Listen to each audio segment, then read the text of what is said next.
Sahabat Kelenteng Iman yang terkasih,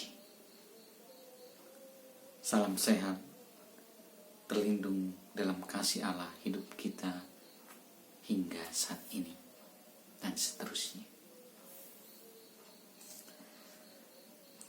Berkaitan dengan pesta salib suci, saya mengajak kita belajar bersama menggali kekayaan iman kita, menggali dasar iman kita berkaitan dengan ajaran gereja tentang Tritunggal.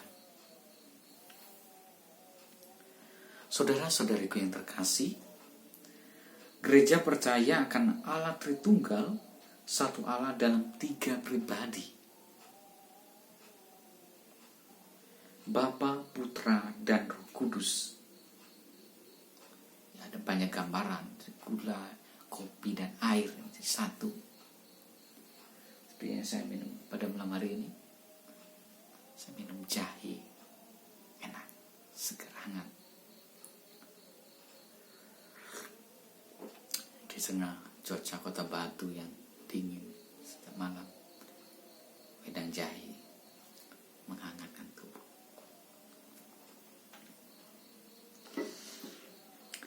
Saudara-saudariku, ajaran mengenai Tritunggal pertama-tama berbicara bukan mengenai hidup Allah dalam dirinya sendiri, melainkan mengenai misteri Allah yang memberikan diri kepada kita manusia. Allah yang memberikan dirinya kepada manusia. Manusia tidak sanggup memahami Allah seperti adanya di dalam surga. Manusia hanya dapat memahami Allah sejauh ia berkenan menyatakan dirinya dalam kehidupan manusia di dunia ini. Keyakinan akan Allah Tritunggal ini menunjuk pada pengalaman akan Allah yang menyatakan diri kepada manusia dan dialami oleh orang-orang yang percaya kepada Kristus.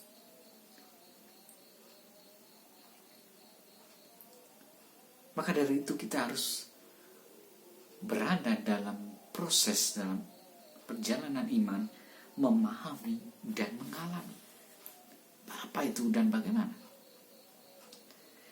Harus diakui bahwa manusia tidak akan sanggup memahami segala sesuatu tentang Allah. Manusia hanyalah setitik ciptaan. Bagaimana mungkin ia dapat memahami segala sesuatu tentang Allah? Jika demikian, ia seperti seorang yang menggali lubang di pasir pantai dengan tangannya, lalu dengan telapak tangannya mau memindahkan air laut ke dalam lubang itu. Mustahil. Banyak orang berpikir bahwa ia hanya mau menerima hal-hal yang masuk akal baginya. Ajaran tentang Allah Tritunggal seringkali ditolak karena tidak dapat dipahami. Tetapi seberapakah kemampuan akal manusia? Apakah ia dapat menampung seluruh kebenaran mengenai Allah yang menciptakannya? Mampukah? Kalau Allah dapat dimasukkan ke dalam akal seorang manusia, dapatkah ia disebut Allah yang Maha Kuasa? Saudara-saudariku, ini tidak berarti bahwa manusia tidak boleh mencari kebenaran tentang Allah.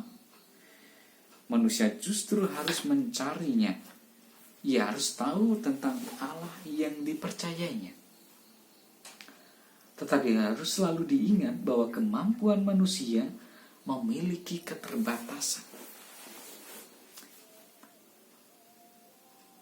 Dan manusia dapat mengenal kebenaran Allah hanya sejauh Allah berkenan menyatakan dirinya. Tentang keadaan Allah di surga sebagaimana adanya itu di luar pengalaman dan jangkauan manusia. Kita baru akan mengetahuinya nanti sesudah hidup bersama Dia di tempat tinggalnya. Allah Tritunggal itu satu Allah, 3 pribadi.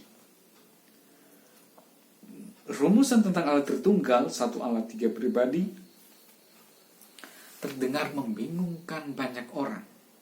Dan banyak orang memahami secara keliru.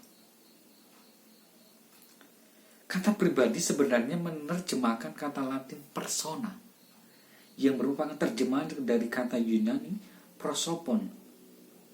Kata pribadi sebenarnya tidak memadai untuk menerjemahkan kata prosopon. Kata ini sebenarnya mengungkapkan cara Allah hadir dan menyatakan diri kepada manusia. Pribadi Bapa itu khas, pribadi Putra itu khas, pribadi Roh Kudus itu khas. Tetapi Bapa, Putra, dan Roh Kudus memiliki kealahan yang esa, kemuliaan yang sama, dan keagungan yang sama. Katekismus Gereja Katolik 266. Ketiganya tidak membagi-bagi kealahan, tetapi masing-masing adalah Allah sepenuhnya dan seluruhnya. Katekismus Gereja Katolik 253. Kitab suci memberitakan bukan apakah Allah itu, tetapi bagaimana Allah menyatakan diri supaya dapat dikenal oleh manusia.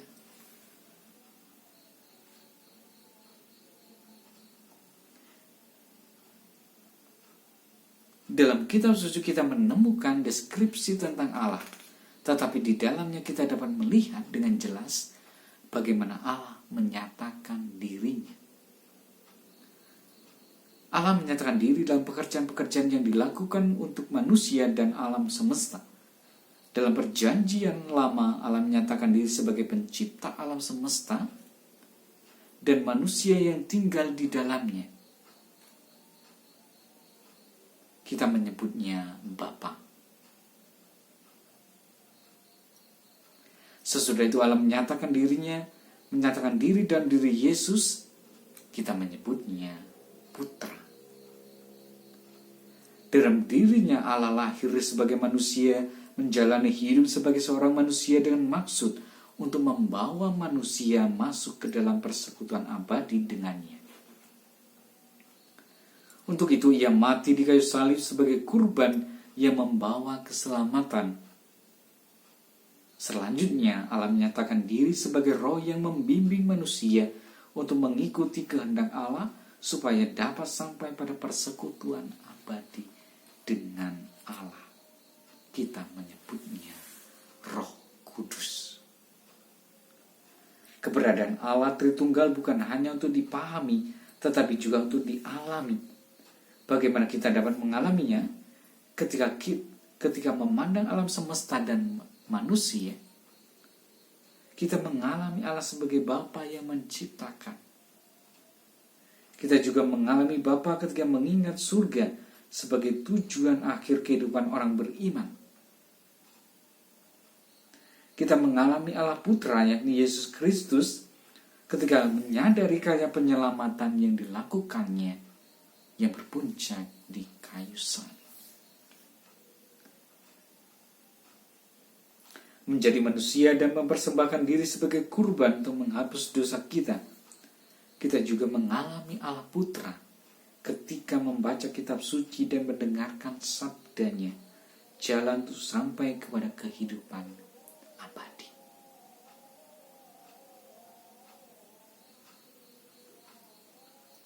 Kita mengalami Roh Kudus ketika Ia menggerakkan kita untuk melakukan ajaran Kristus, menggerakkan diri kita.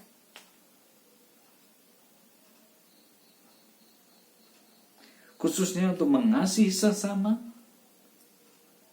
melawan dosa, dan membina relasi dengan Bapa.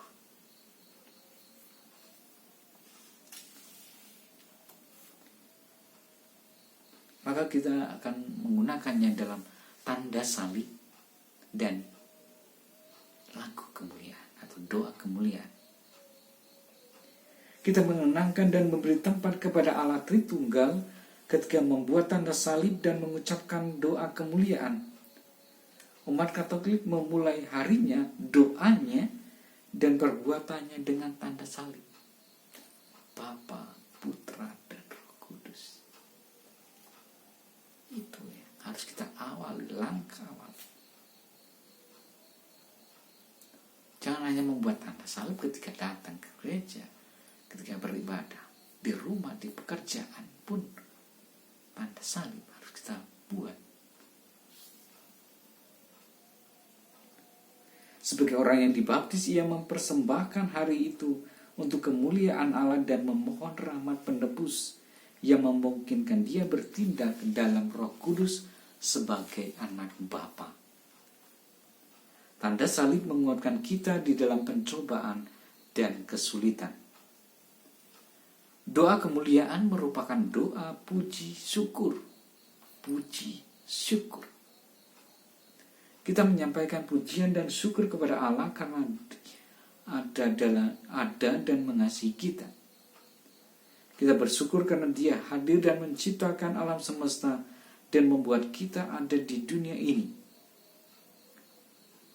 Kita memuliakan Dia karena menjadi manusia dan mengorbankan diri untuk menyelamatkan kita, semata-mata karena Dia menghendaki agar kita masuk dalam kehidupan abadi.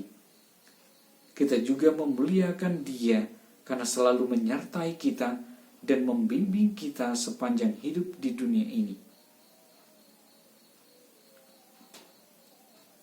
Ketika menyampaikan doa ini, kita mengarahkan seluruh diri kita kepada Allah. Kita mengenang Bapa yang menciptakan kita, Tuhan Yesus yang mengorbankan diri demi keselamatan kita, dan Roh Kudus yang senantiasa menyertai kita. Hal yang sama kita lakukan ketika membuat tanda salib. Hanya saja, dalam tanda salib kita membuat tanda itu pada tubuh kita. Kita membuat tanda itu dengan mengingat bahwa salib Kristus adalah puncak karya kasih Allah.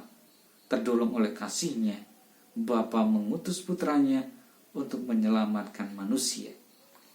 Dengan membuat tanda salib, kita menyadari kehadiran Allah Tritunggal dan betapa besar kasih-Nya kepada kita. Tanda salib yang kita buat itu memberikan tanda pada tubuh kita bahwa kita adalah milik Kristus yang telah ditebus dengan darah-Nya. Kemuliaan kepada Bapa dan Putra dan Roh Kudus, seperti pada permulaan, sekarang, selalu, dan sepanjang segala abad. Amin. Dalam nama Bapa dan Putra dan Roh